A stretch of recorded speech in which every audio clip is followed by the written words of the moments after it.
ನೀವು ಕ್ಷಮಿಸಿದ್ದೇನೆ ಎಂಬ ಮಾತನ್ನು ಹೇಳಬೇಕು ರಾಯರೇ. ನಿಮ್ಮನ್ನು ನಾನು ಕ್ಷಮಿಸುವುದಲ್ಲ, ದೇವರೇ ಕ್ಷಮಿಸಬೇಕು. ಅವರಿಗೆ ಆಗ್ಲಿಕ್ಕಿಲ್ಲ, ನೀವೇ ಗತಿ. ನಿನ್ನೆ ಉತ್ಸವ ಅಲ್ವೋ? ಹೌದು. ಚೆನ್ನಾಗಿ ತಿಂದಿದ್ದೀರಿ. ಹೌದು, ತಿನ್ನದೇ ಹೊಟ್ಟೆ ಉಬ್ಬರಾದ. ತಿನ್ನದು ಮಾತ್ರ ಅಲ್ಲ, ಮನೆಗೆ ಕೊಂಡೋಗಿದ್ದೇವೆ. ಹೌದಾ? ಅದಲ್ಲ ರಾಯರೇ, ಅಷ್ಟು ತಿಂದ್ರೆ ಮತ್ತೆ ಯಾವಾಗಲೂ ಬಂದು ಉದ್ದಂಡ ಪ್ರಮಾಣ ಅಂತದ್ದು ಪ್ರಣಾಮ ಅದು ಮಾಡ್ತಾ ಇದ್ದೆ. ಇವತ್ತು ಬೀಳೋ ಸ್ಥಿತಿಲಿಲ್ಲ, ಬೀಳುವಾಗ ಹೊಟ್ಟೆ ಏತಾಗುತ್ತದೆ, ಕಾಲು ಮೇಲೋಗ ತಲೆ ಕೆಳಗೆ ಹೀಗಾಗ್ತದೆ. ಇದು ತಿಂದು ಆದದ್ದಲ್ಲ ರಾಯರೇ, ತಿಂದು ಆದದ್ದಲ್ಲ, ರೋಗ. ಎಲ್ಲರಿಗೂ ಒಂದೇ ರೋಗ, ಒಂದೇ ರೋಗ. ಇದ್ದಕ್ಕಿದ್ದಾಗ ಹೊಟ್ಟೆ ಉಬ್ಬರಿಸ್ತಾ ಉಂಟು, ಕಣ್ಣು ಮಂದ ಆಗುತ್ತಾ ಉಂಟು, ಆಮೇಲೆ ಕೈ ಕಾಲು ನಡಗುತ್ತಾ ಉಂಟು, ಆಮೇಲೆ ಉಸಿರು ಬಿಡ್ಲಿಕ್ಕೆ ಆಗುವುದಿಲ್ಲ. ಒಮ್ಮೆ ಇಲ್ಲಿ ನೋವು, ಒಮ್ಮೆ ಇಲ್ಲಿ ನೋವು, ಒಮ್ಮೆ ಇಲ್ಲಿ ನೋವು. ಅಯ್ಯಪ್ಪ, ಎಲ್ಲರೂ ಗೊತ್ತಾಗ್ತಾ ಇದ್ದಾರೆ. ಸ್ವಲ್ಪ ಹೊತ್ತಾಗ ನಿಮಗೂ ಹೀಗಾದಿತ್ತು, ಹೇಳಲಿಕ್ಕೆ ಆಗುದಿಲ್ಲ. ಶಾಪ ಹಾಕೋದು? ಶಾಪ ಅಲ್ಲ ರಾಯರೇ, ನೋಡಿ ಯಾವುದೋ ಒಂದು ರೋಗ ನಿಮ್ಮನ್ನು ಬಾಧಿಸಿದೆ. ಮಾತ್ರವಲ್ಲ, ನಮ್ಮ ಪ್ರಜೆಗಳೆಲ್ಲರೂ ಕೂಡ ಈ ರೋಗ ಬಾಧೆಯಿಂದ ಬಳಲುತ್ತಾರೆ. ಕಣ್ಣು ಮಂಜಾಗುವುದು. ಈ ಪರಿಯಳ ದಿಶಾ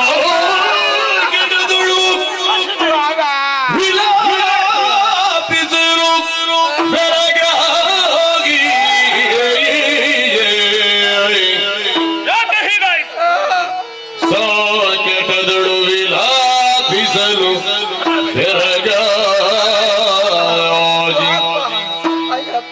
ಭೂಪನಾಗಿಲಿ ಕರೆಸಿ ದೈವಜ್ಞರಲ್ಲಿ ಬೆಸಗೊಂಡಯ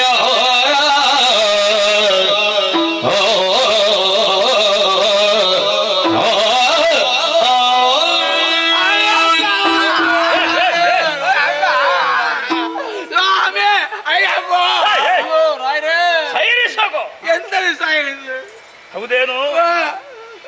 ತಡೆಯುವುದಕ್ಕೆ ಅಸಾಧ್ಯವಾದಂತಹ ವೇದನೆ. ಹೌದಪ್ಪ, ನೀವೆಲ್ಲರೂ ಕಷ್ಟಪಡ್ತಾ ಇದ್ದೀರಿ. ರಾಜ್ಯದ ಪ್ರಜೆಗಳೆಲ್ಲರದ್ದು ಇದೇ ಸ್ಥಿತಿ. ಹೀಗಾಗುವುದಕ್ಕೇನು ಕಾರಣ? ಪಂಡಿತರಲ್ಲಿ ಹೋದೆವು ನಾವು, ಮದ್ದು ನಡೀಲಿಲ್ವೋ? ನಡೀದಂತದ್ದು ಅವರ ಹೊಟ್ಟೆನಕ್ಕಿಂತ ದೊಡ್ಡದುಂಟು. ಅರ್ಥ ಆಯಿತು. ಹಾಗಿದ್ರೆ ಇದಕ್ಕೆ ಕಾರಣ ದೈವ ಕೋಪವಲ್ಲದೆ ಬೇರೇನೂ ಅಲ್ಲ. ಕಾರಣ ಬೇರೆ ಏನೂ ಅಲ್ಲ, ಹೊಟ್ಟೆ ದೊಡ್ಡದಾದದೇ ಕಾರಣ. ನಿನ್ನದೊಂದು ಬೇರೆ, ನನ್ನ ತಲೆ ಬಿಸಿ ನನಗೆ ಇಲ್ಲಿ. ಹೌದೇನು? ಹಾಗೆಂದು ಇದಕ್ಕೆ ಕಾರಣ ಏನು ಅಂತ ಆಗದೆ ನಾವು ಯಾವ ಪರಿಹಾರವನ್ನು ಕಂಡುಕೊಳ್ಳುವ ಹಾಗಿಲ್ಲ. ತಿಳಿಯಬೇಕು ಅಂತಾದ್ರೆ ಇರುವುದು ಒಂದೇ ದಾರಿ. ಯಾವ ದಾರಿ? ದೈವಜ್ಞರನ್ನು ಕರೆಸುವುದು. ಅದು ಯಾರು ದೈವಜ್ಞರು? ನಮ್ಮ ನೈಮಿತ್ತಿಗರಿದ್ದಾರಲ್ಲ, ಬರ ಹೇಳಿ ಅವರ ಸ್ಥಿತಿ ಹೇಗುಂಟಾಯ್ತು? ಬರ್ಲಿ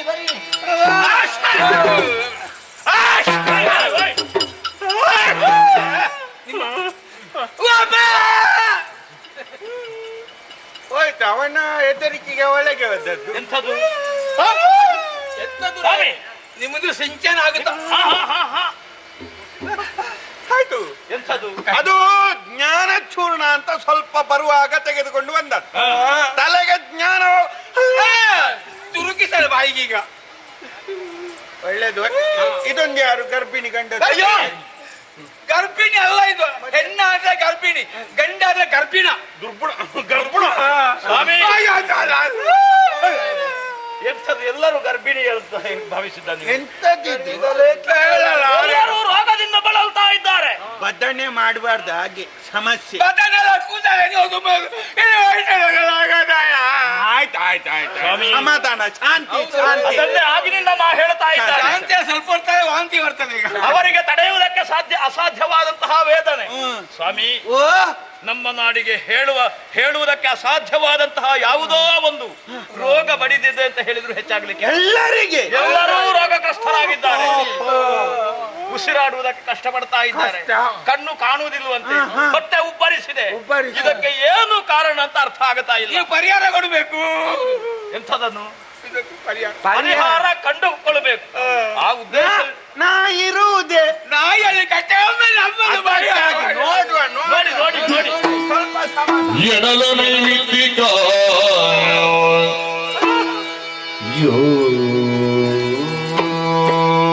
ಯೋಚಿಸುತ್ತಿಂದನು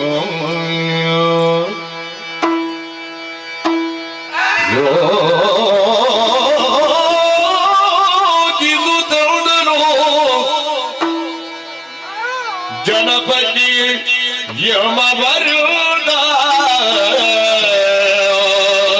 ಏನು ಸ್ವಾಮಿ?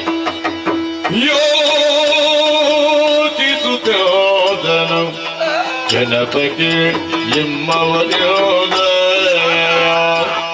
ನಮ್ಮ ಘನತೋದನರಿಗೆ ಅಪಚಾರವಿದಗಿರಿ ಏನು?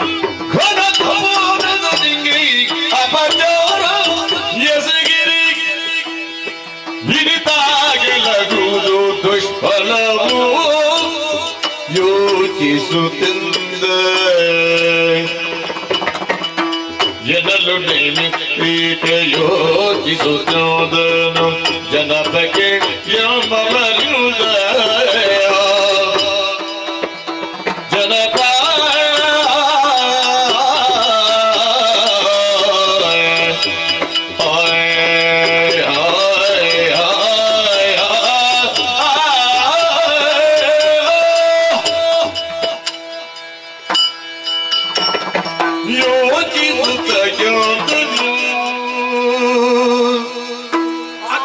ಅದು ಮೊನ್ನೆ ಹೊಸ್ತಾಗಿದ್ದು. ಎಂತದು ಯಾರಿಗೊತ್ತು? ನಾನು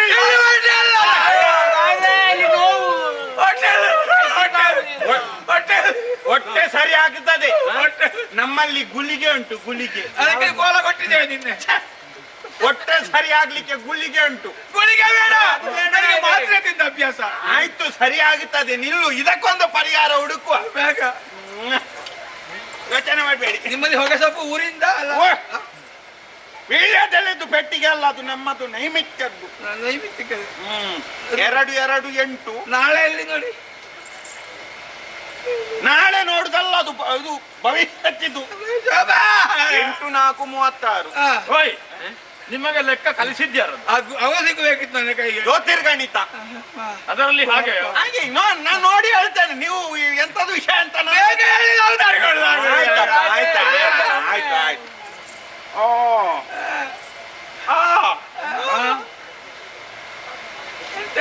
ಏನಾಯ್ತು ಸ್ವಾಮಿ? ತೂಲ ನಿಮ್ಮ ಎಂತದು ಎಂತದು? ಅವರೆಂತ ಹೇಳಿದ್ರು ನೋಡ್ಲಿಕ್ಕೆ? ತುಲಾ ರಾಶಿ, ತುಲಾ ರಾಶಿ, ಮೀನ ರಾಶಿ, ತುಲಾ. ನೀವೆಲ್ಲ ಬ್ರಾಹ್ಮಣರು ಅದರ ಸುದ್ದಿ ಹೇಳಿದ್ರೆ ನಾವು ಎಂತ ಮಾಡೋದು? ಮೀನ ರಾಶಿ ತುಲಾ. ಮಕರ ಅಲ್ಲ, ಇದು ನಿಜವಾಗಿ ಆದತ್ತೆ. ಅಯ್ಯಪ್ಪ,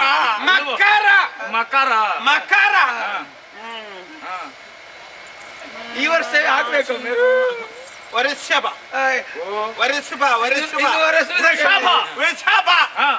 ಮೀನ ಮೇಷ ಮಕರ ಮಾಮಿ ಅಕರ ಮಗಳು ಇಕ. ಅಯ್ಯಪ್ಪ, ನಿಮ್ಮ ಮಾಮಿ ಮಗಳನ್ನು ಯಾರು? ಅವ್ರಿಗೆ ಕೊಂಡೋಗಿ ಬೆಂಕಿ ಹಾಕಿ ನಮ್ಮ ಹೊಂಟಾಯ್ತು. ಆಸ ಕೇಳಿದ್ದು. ಆಯ್ತು, ಶಾಂತಿ. ಇದ್ರಲ್ಲಿ ಸಿಗುದಿಲ್ಲ ಅಲ್ಲ? ಹಾಗಿದ್ರೆ ರಾಶಿಯಲ್ಲಿ ಸಿಗುದಿಲ್ಲ. ರಾಶಿಯಲ್ಲಿ ಸಿಗುವುದಿಲ್ಲ. ಅದು ಬಿದ್ದು ಹೋಗಿದ್ದಾಗ ಅಂಜನ ಹಾಕಿ ಎಲೆ ಊರಿಂದ ಅಂಜನ ಎಲ್ಲ ದುರಭ್ಯಾಸ ಇಲ್ಲ. 4 ಇದು ಸರಿಯಾಗಿಲ್ಲ. ಯಾವ ಇದು? ನಾವು ಜ್ಯೋತಿರ್ಗಣಿಕೆ ಹೋಗುವ. ಯಾವ ಲೆಕ್ಕ ಆಯ್ತು ನನಗೋದು. ಇದು ಒಂದು ಸಂಖ್ಯೆ ಹೇಳಿ. ಸಂಖ್ಯೆಯ ಒಂದು ಸಂಖ್ಯೆ 1ರಿಂದ ಮೇಲೆ 9ರಿಂದ ಕೆಳಗೆ 7. 7ಕ್ಕೆ 1 ಕೂಡಿಸಿ 8. ಅದು ಕ್ರಮವಾಗಿ ಪರಂಪರೆ ಆಗೋದು. ಆಯ್ತು, 8 ಅಂತ ಬರಬಾರ್ದಿತ್ತು. ಮತ್ತೆ 7ಕ್ಕೆ 1 ಸೇರಿದ್ರೆ 18 ಮಾಡ್ತದ? 8 ಬರುವುದು. ಸಮಸ್ಯೆ ಇರುವುದಲ್ಲೇ.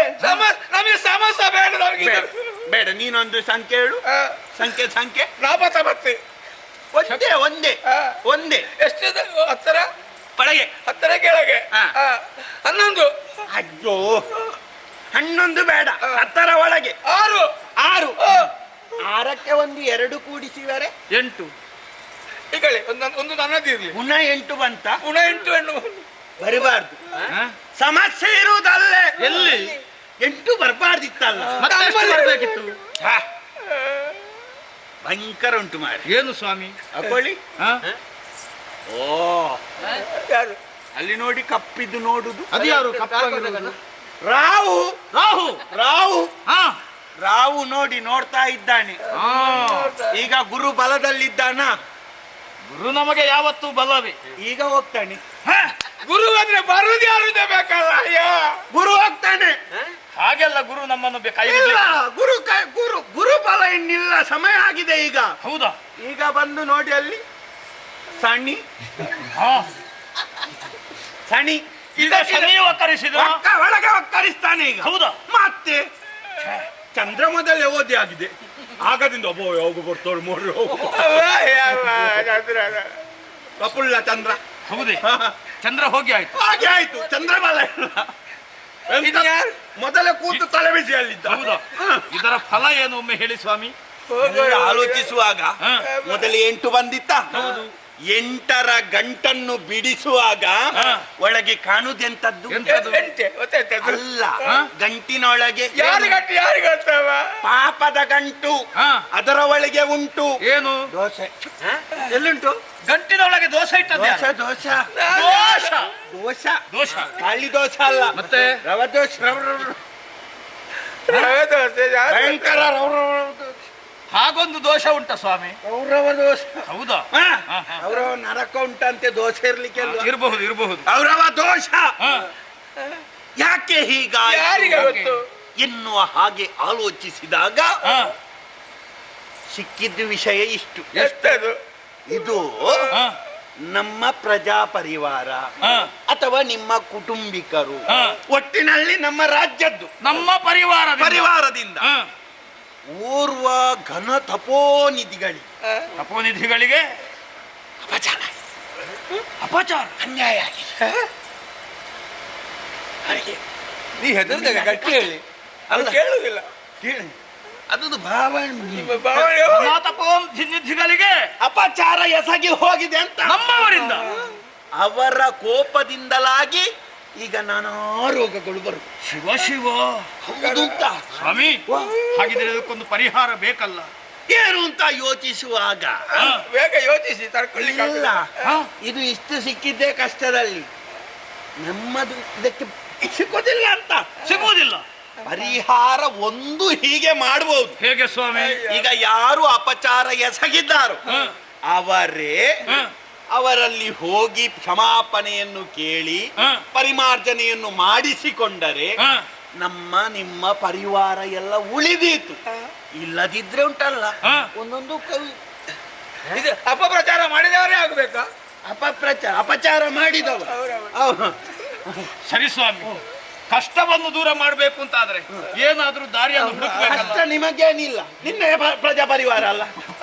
ಪ್ರಜೆಗಳಿಗೆ ಬಂದ ಕಷ್ಟ ನನಗೆ ಬಂದ ಕಷ್ಟವೇ ಅಲ್ವೋ? ಅಲ್ಲ, ಹುಡುಕುದಕ್ಕೆ ಕಷ್ಟ ಪಡ್ಬೇಕಂತ ಇಲ್ಲ. ನನ್ನ ಪ್ರಜೆಗಳೇ ಒಂದು ಹೀಗೆ ಆಜ್ಞೆ ಹೊರಡಿಸಿದ್ರೆ ಸಾಕು, ಅಲ್ವೋ? ಯಾರಾದ್ರೂ ಬಂದು ಸರಿ ಸ್ವಾಮಿ, ಆ ಬಗ್ಗೆ ನಾನು ಯೋಚಿಸಿ ಎಲ್ಲ ಸರಿಯಾಗುತ್ತದೆ. ಹೊಟ್ಟೆಗಾಗಿರ್ತ ಮನೆಗೆ. ಅಲ್ಲಿ ಸಿಕ್ಕಿದ ಗುಳಿಗೆ ನುಂಗಿ ಅಯ್ಯವ್ವ. ಮಲಗಿ. ಅಮ್ಮ. ಅಯ್ಯವ್ವ.